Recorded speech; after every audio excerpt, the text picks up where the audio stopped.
Hello, Cedar Run Church. It's good to see you. Sorry I can't be with you today as I find myself in Georgia, but this is one of the most important weekends of the year for the church as we focus on strong families. And certainly the rate limiting step to a healthy family is a strong marriage, and so we're going to talk about that. This Sweetheart Dinner has become a real legacy and part of Cedar Run Church, and I want to thank Pastor Gary and Kathy for starting this great tradition.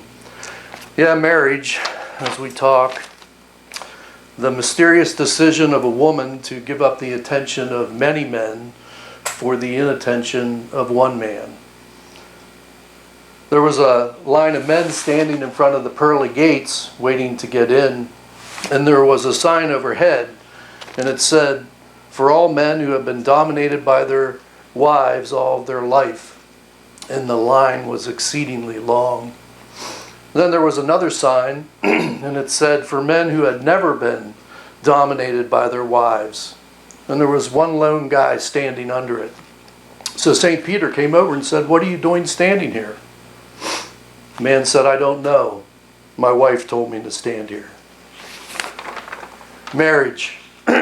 Ephesians 5:33 says, "However, each of you must love his wife as he loves himself, and the wife must respect her husband." A few months ago, I had the opportunity to take Henry and Evan down to Liberty University for college for a weekend. If Henry ends up going to Liberty, 4 of our 5 kids will have gone to Liberty, and it's always a blessing to go down there. One of the highlights is the convocation they have for the kids, and Liberty promotes this as the largest gathering of young Christians in the world on a regular basis. And as I sat there among 15,000 kids going crazy for Jesus, it was overwhelming. In fact, my eyes got moist. It was like God was sitting next to me and he was saying the reports of the enemy's advancement are greatly over-exaggerated. I'm still in control. I'm still working out my plan, and I'm raising up a remnant. You know, I worry about the world and the nation that we live in, and I believe we could be near end times at some point in time, but I was reminded that God's got this, that he's still in control, and I'm called to live for him. Well, one of the benefits of this large gathering is they get incredible speakers and artists. I don't know how many incredible people we've seen over the years, and as I was standing in line to get in this time, I found out that I wouldn't be disappointed that the cast of The Chosen was going to be at the convocation this time. And if you haven't heard about Chosen, don't feel bad. The world doesn't promote it. It's the largest crowd-funded program ever, and I would encourage you to watch it. Karen and I specifically like episode 3 with Jesus with the children. But as I settled into my chair, I was expecting to hear this like culmination of these artists and their careers that had just been steadily climbing, now reaching a bit of fame. But it was exactly the opposite. Dallas Jenkins, the producer, started first. And he said, "Honestly, I stood on this stage almost 5 years ago to the day, and the only thing that was on my mind was selling tickets for a new movie that coming out the next week, The Resurrection of Gavin Stone." And that movie failed miserably, and he was broken and in a dark place. The character Jesus joined by video, and he indicated that he had had a crisis in his career, and he was in a dark place when Dallas and him met and started thinking about the idea of The Chosen. Andrew and Mary Magdalene and Peter's wife were all there, and they had similar stories where they were clinically depressed and financially ruined and in the midst of unrewarding work. It was great for the young people to hear that you could come back from things like depression and setbacks, that God wasn't done with you at that point in time, that he still had a plan for you ahead. I'll be referencing the book 4 Seasons of Marriage by Gary Chapman in my talk here today briefly. You will get a simple marital indicator that I'd like you to take home and look at that will really tell you whether your marriage is in spring, summer, winter, or fall. And if you find that your marriage is deep in the summer season, congratulations.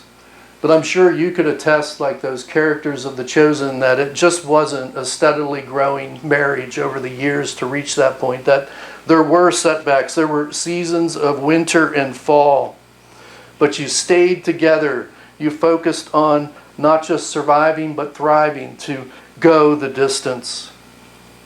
If you find that your marriage is in fall or winter, I don't want you to be discouraged.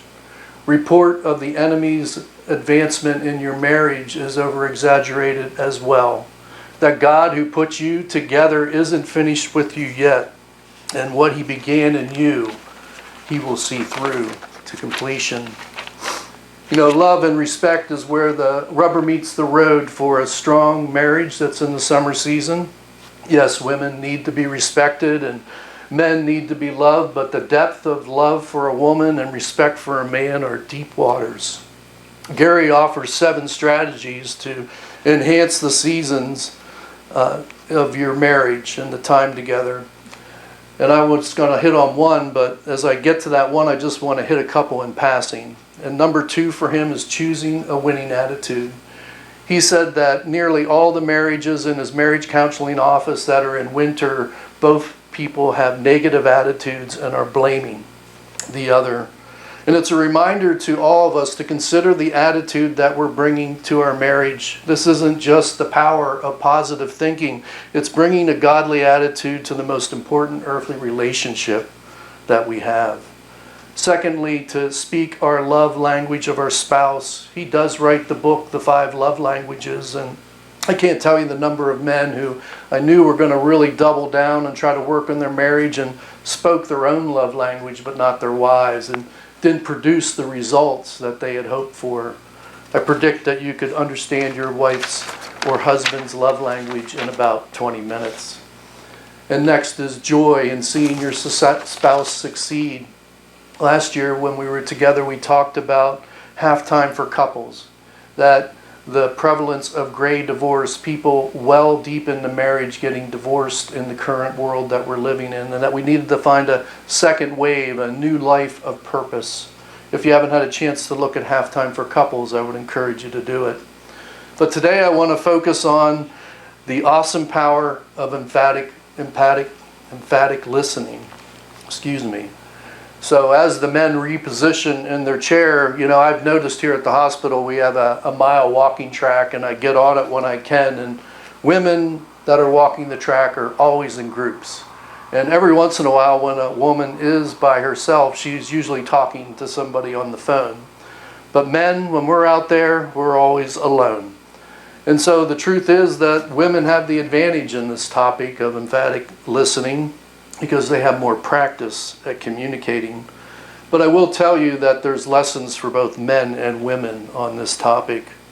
And it really doesn't get more basic than talking and listening. It allows us to process life together as teammates. It's a lifeblood for our marriage and can keep us in summer and spring. And if we fail, we are in winter and fall. A survey found that 87% of divorced couples answered the question, why did your marriage fail? Because their communication was not working. This sense of empathy, that we enter the other person's world, that we walk in their shoes, that we see the issue through their eyes. Unfortunately, as humans, we tend to be judgmental listeners. We view it from our situation. We pronounce our judgment. And judgmental listening stops the flow of communication, and we wonder why our spouse doesn't talk anymore.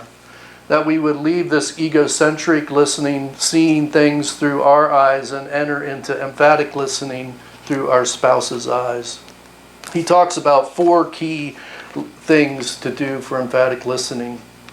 1, to listen with an attitude of understanding. The psychologist Paul Tureen says that each one of us speak primarily to enter our own ideas, and very few exchanges of viewpoints manifest in a real desire to understand the other person. Proverbs 18:2 says, a fool finds no pleasure in understanding, but delight in airing his own opinion. Second, that we would withhold judgment on our spouse's ideas. He uses a vignette in the book where the wife comes in exasperated. I'm going to quit my job. And the husband jumps out of his chair and he says, "You can't quit. We can't make it without your salary. And remember, you're the one who wanted to buy this big house." And they're on the road to an immense argument or withdrawing into silence, each blaming the other for the coldness of winter. He provides an alternative scenario where the husband says, "Sounds like you had a hard day, honey. Would you like to talk about it?" Number 3, to affirm your spouse even when you disagree. Thank you for sharing your feelings and ideas. It promotes open and honest communication. And 4, that you would wait to share your ideas until your spouse was fully understood. Studies show that it's only 17 seconds before people interrupt each other to give his or her own thoughts. He offers a number of skills to work on, but just a couple: active listening, that you would maintain eye contact, you would keep your mouth closed so you could listen well, and you would nod. The men, at least turn off the TV, okay? Second, that we would clarify with facts and emotions. So what I hear you saying is, or I think you're feeling this, that helps them to be understood. And finally, to hold off on sharing until they understand, you're understanding what they say, maybe even asking permission before you share. Story, and we're through. A teenage girl was examining her grandmother's wedding ring, and the girl said, "Wow, what a heavy and cumbersome ring they had 50 years ago." And the grandmother said, "That's true, but don't forget that in my day they were made to last a lifetime." Amen to that. And may it be in our day that our marriages would last a lifetime. I don't know what season your marriage is in, but Jesus does. And He waits to meet you where you are. And I'd encourage you to invite Him into your marriage once again. When you get home sometime, take 5 minutes to really assess where your marriage is at. Are you in spring, summer, winter, and fall? And invest a little time in talking about how you can remain deep in that summer season or move towards it. Whether it's attitude or speaking each other's love language or helping our spouse succeed. And don't forget the amazing power of emphatic listening. It fills her love reservoir and it fills his respect reservoir, because you're worth it. Thank you.